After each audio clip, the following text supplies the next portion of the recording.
उर्वशी को प्राप्त किया।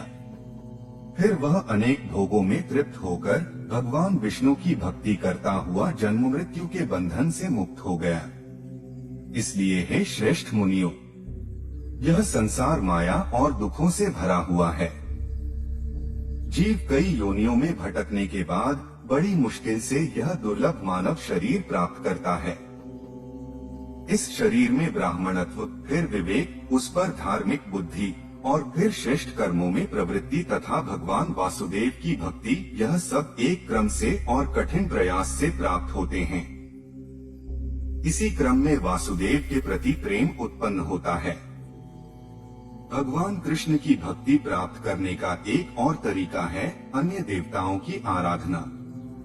अग्निदेव की पूजा से सूर्य देव प्रसन्न होते हैं, सूर्य की स्तुति से शंकर, और शंकर की पूजा से भगवान कृष्ण की भक्ति सहजता से प्राप्त होती है।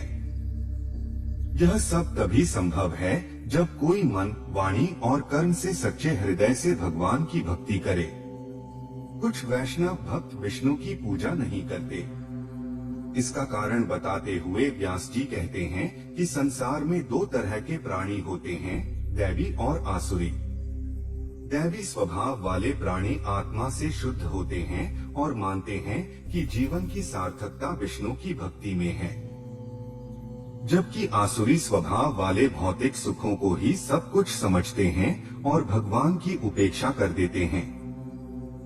माया में फंसे ये प्राणी यदि इस जन्म में सुख भोग भी लें तो परलोक में उन्हें भारी कष्ट उठाने पड़ते हैं।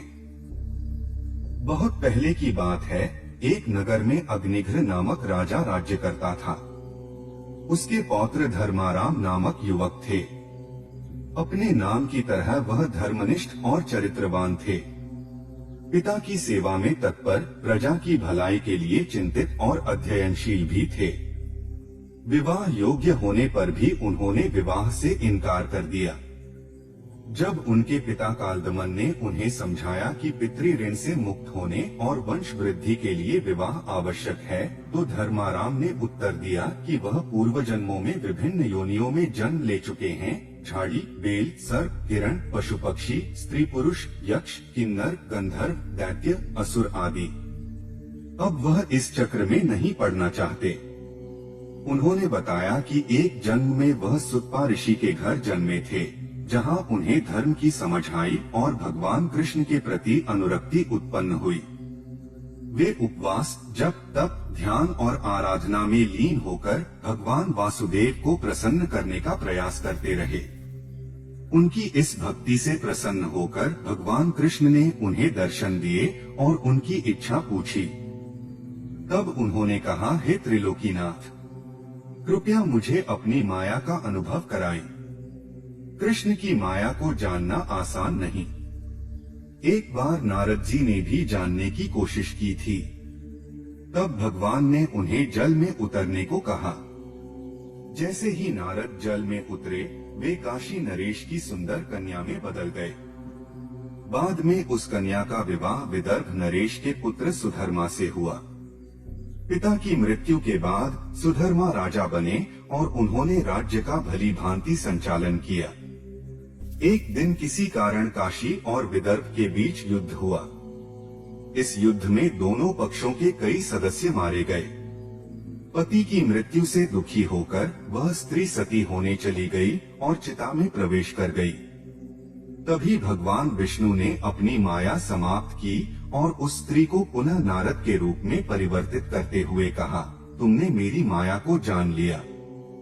जब ब्रह्मा, इंद्र और रुद्र भी इसे नहीं जान सके तो तुम कैसे जान पाओगे। फिर नारद भगवान के चरणों में समर्पित होकर भ्रमण को निकल पड़े और विष्णु अपने लोक को लौट गए। यह प्रसंग सुनाते हुए भगवान वासुदेव ने धर्माराम से कहा कि यदि तुम अब भी मेरी माया को जानने की इच्छा रखते हो तो जल में उतर जाओ। धर्माराम ने प्रभु के आदेश का पालन करते हुए पानी में प्रवेश किया, जिससे वह एक सुंदर कन्या के रूप में एक चांडाल परिवार में जन्मी। उसका विवाह कुरूप व्यक्ति सुबाहु से हुआ। अपनी सुंदरता के कारण वह कभी भी अपने पति को मन से स्वीकार नहीं कर पाई। उसके यहाँ 2 अंधे पुत्र और एक बहरी पुत्री का जन्म हुआ। गरीबी और परेशानी से थककर उस स्त्री ने जीवन से मुक्ति पाने के लिए नदी में छलांग लगा दी। जब वह वापस नहीं लौटी तो सुबाहु अपने भाग्य को कोसने लगा। भगवान विष्णु की माया से जन्मी वह कन्या फिर अपने असली स्वरूप में लौट आई। विप्र रूप में उसने चांडाल को यह बताया कि उसके अंधे बच्चों और बहरी पुत्री के जीवन को सुधारने के लिए उसे कोकामुख तीर्थ का सेवन करना चाहिए। ऐसा करते ही चांडाल पाप मुक्त होकर स्वर्ग चला गया और धर्माराम ने कोकाजल तीर्थ में ध्यान में लीन होकर समाधि ली। तीसरे जन्म में धर्माराम का जन्म एक वैश्य परिवार में हुआ। भगवान वासुदेव की कृपा और तीर्थों के पुण्य प्रभाव से उसे अपने पूर्व जन्मों की याद रही। इस स्मृति के साथ उसने व्रत, जप, तप और अनुष्ठानों के माध्यम से दिव्य लोक प्राप्त किया और वहां से फिर जन्म लेकर यहाँ आया। वास्तव में भगवान कृष्ण की माया को जान पाना असंभव है। जो लोग इसे समझने का प्रयास करते हैं वे भ्रम में रहते हैं। मैंने भी इसी भ्रम में आकर जन्म मरण के चक्र को झेला है। अब जब इस सत्य को जान गया हूँ तो विवाह या सांसारिक जीवन में फिर से नहीं फंसना चाहता। वासुदेव की कृपा से मुझे अपने पिछले जन्मों की याद है और अब मैं कोकामुख तीर्थ जाकर आत्मिक शांति